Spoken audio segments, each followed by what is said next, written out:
बच्चों में अच्छी आदतें पैदा करे और बढ़ाए। भाग 5। कुछ छोटी छोटी बातों का ध्यान रखकर बालकों में अच्छी आदतें डाली जा सकती है तथा उनके जीवन को श्रेष्ठ एवं सार्थक बनाया जा सकता है।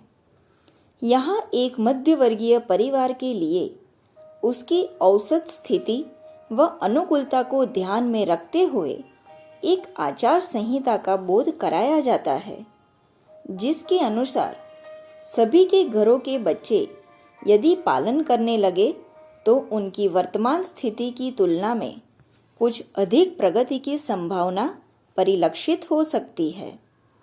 यह आचार संहिता इस प्रकार प्रस्तावित है। 1. दिनचर्या नित्य कर्म। प्रातःकाल सूर्योदय के पूर्व ही बच्चे सैया त्याग कर दे। उठकर अपने बिस्तरों पर ही बच्चे हाथ जोड़कर अथवा बिना हाथ जोड़े मन ही मन भगवान की प्रार्थना करे।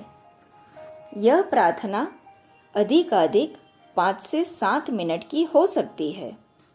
प्रार्थना किसी भी प्रकार की हो सकती है, पर उसका भाव यह रहना चाहिए कि हे परमपिता, तूने हमें जन्म दिया है, तू ही हमें ऐसी शक्ति दे कि हम आज अच्छे काम करें, दुर्बलों एवं अभावग्रस्तों की सहायता करें, किसी को सताए नहीं, विद्या व ज्ञान प्राप्त करें और अच्छे संस्कारवान बने। हम माता पिता, अन्य वृद्धजनों, गुरुजनों व समाज की सेवा करें। 2. माता पिता को प्रणाम। प्रार्थना करने के उपरांत बच्चे अपने माता पिता व अन्य वृद्धजनों को प्रणाम करें। 3. उषापान। बच्चों को मुंह साफ कर नित्य ही उषापान करना चाहिए। रात को 1 गिलास पानी भरकर रख देना चाहिए। संभव हो तो तांबे के पात्र में रात को पानी भर देना चाहिए। यह पानी पीने से विशेष लाभ होता है, क्योंकि तांबे में एक प्रकार का विद्युत होता है। वे इसके संपर्क में आने से पिए जाने वाले पानी में भी वह विद्युत आ जाता है, जो शरीर शुद्धि के लिए उपयोगी रहता है। 4. शौच, सफाई व स्नान। इसके उपरांत शौच निवृत्ति, दांत सफाई, मुंह धोना आदि की क्रियाएं की जानी चाहिए। आधुनिक सभ्यता के प्रसार स्वरूप बाजार में मिलने वाले विभिन्न प्रकार के ब्रश व पेस्टों से दांत साफ करने की आदत हो गई है। प्रथमतः तो यह व्यय साध्य है, द्वितीय यह विशेष लाभप्रद नहीं। अब विज्ञान के प्रयोगों से यह सिद्ध हो गया है कि इन पेस्टों में जो तत्व दांतों को साफ करता है वह क्लोरोफिल है। यह नीम या बबूल की दातुन में भी बहुतायत से होता है। बबूल की दातुन करने से एक लाभ यह भी होता है कि उसका रस गले में जाने से बच्चों को सर्दी, खांसी आदि की बीमारी आसानी से नहीं हो पाती। दातुन से दांत साफ किए जाए या ब्रश से अथवा और किसी से, आशय यह है कि नित्य ही दांतों की सफाई की जाती रहनी चाहिए। बच्चों को स्नान भी नित्य कराया जाना चाहिए। जहाँ तक संभव हो, ठंड के डर से स्नान न करने की तुलना में गर्म पानी से भी नहा लेने में कोई हानि नहीं, परंतु यथासंभव ठंडे पानी से ही नहाने की आदत डालनी चाहिए। यह डर किसी ठोस आधार पर नहीं टिका है कि नित्य ठंडे पानी के स्नान से बच्चों को सर्दी हो जाएगी। सर्दी स्नान से नहीं होती, वरन शरीर के अन्य विकारों एवं पेट की बीमारी, कब्ज आदि से होती है। 5. व्यायाम, आसन, प्राणायाम अवश्य करें। घूमना, दौड़ना, दंड बैठक यम, नियम, योगासन, प्राणायाम, सूर्य नमस्कार आदि में से अपनी सुविधा व इच्छानुकूल कोई भी व्यायाम चुना जा सकता है। व्यायाम चाहे थोड़ा सा ही हो, परंतु उसमें नियमितता व निरंतरता का ध्यान रखना चाहिए। वैसे सूर्य नमस्कार एक व्यायाम तो है ही, इसे सूर्य की उपासना भी माना गया है। 6. नाश्ता। इसके बाद बच्चों को नाश्ता देने की बारी आती है। नाश्ते में बिना तली मसाले की सुपाच्य चीजें दी जानी चाहिए। वैसे सबसे उत्तम नाश्ता ताज़ा दूध पिलाना ही होगा।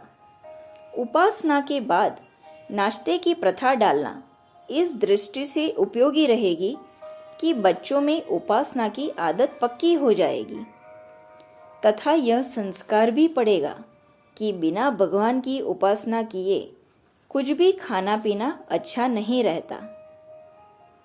7. घर पर अभ्यास। इसके बाद बच्चों को कम से कम 1-1.5 घंटा घर पर अध्ययन अभ्यास करने के लिए अवश्य बैठना चाहिए। 8. शाला की तैयारी। भोजन एवं शाला। इसके बाद शाला जाने की तैयारी बच्चे करें। वस्त्र उनके साफ रहे, बाल सजे संवरे रहे, नाखून कटे रहे, पूरी पुस्तकें व लेखन सामग्री साथ रहे, यह ध्यान में रखना चाहिए। फिर बच्चों का भोजन होगा। भोजन में बच्चों को पुष्टिकर भोजन को पसंद करने के संस्कार डालने चाहिए, न कि स्वादिष्ट।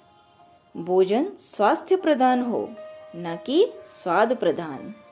9. संध्या के खेल। बच्चों में यह आदत अवश्य डाली जाए कि वे संध्या समय कम से कम 1 घंटा अवश्य ही मैदान के खेल खेले। खेल अपने आप में एक व्यायाम भी है व इनसे सामूहिकता का भाव बढ़ता है और बच्चों में सामाजिक संबंध बनाए रखने की स्वस्थ आदतें बनती है। 10. पुस्तकालय। बच्चों में यह संस्कार भी डाला जाना चाहिए कि वे नित्य ही अथवा नित्य संभव न हो सके तो अधिकांश कम से कम 1 घंटा या आधे घंटे के लिए पुस्तकालयों में अवश्य जावें। वहाँ विभिन्न प्रकार की पत्र पत्रिकाएं देखें, पढ़े व अपनी रुचि की बातें डायरी में नोट करें। यह विचार ठीक नहीं कि घरों पर ही ढेर सारी पत्र पत्रिकाएं मंगाई जाए व उन्हें पढ़ने के लिए दी जाए। घर पर आने वाला साहित्य तो पढ़ा ही जाएगा, पर पुस्तकालय से विज्ञान क्षेत्र विस्तीर्ण होता है तथा हमें वैविध्य ज्ञान मिलता है। 11. शयन। रात्रि को जल्दी ही अधिकाधिक 10 बजे तक बच्चों को सुला देना चाहिए। बच्चों को जल्दी सोने व जल्दी उठने के लाभ समझाए जाने चाहिए। सोते समय बच्चे हाथ मुंह साफ कर घुटनों तक पैर धोकर सोवे। सोते समय बिस्तर पर बच्चे भगवान से इस तरह की प्रार्थना करें कि हे प्रभु, तूने हमें जन्म दिया, आज का दिन हमें जीने के लिए दिया। हमने आज अमुक अमुक अच्छे या बुरे कार्य किए, बुरे कामों को तू क्षमा करना। उक्त संहिता एक आदर्श के रूप में प्रस्तावित है। इसमें बच्चों की आयु, उनके शैक्षणिक स्तर, घर परिवार की परिस्थिति, वातावरण आदि को दृष्टिगत रखते हुए आवश्यक परिवर्तन किया जा सकता है। अधिक उपयुक्त तो यह होगा कि माता पिता अपने बच्चों से इस संहिता पर विचार विमर्श करें। वह सब मिलजुल कर एक सर्वमान्य संहिता निर्धारित कर उसका पालन करने का निश्चय करें। ऐसे बच्चे स्वयं यह भाव रखेंगे कि यह संहिता उनके माता पिता ने उनकी सहमति से उनके हित में ही बनाई है, अतः इसका पालन करना उनके लिए कल्याणकारी ही होगा। जो बच्चे अपने माता पिता को सहयोगी के रूप में पाते हैं, वे उनके परामर्शों का उत्साहपूर्वक पालन करने में ही गौरव एवं प्रतिष्ठा का अनुभव किया करते हैं। संदर्भ: बच्चों के शासक नहीं, सहायक बने। लेखिका भगवती देवी शर्मा। धन्यवाद।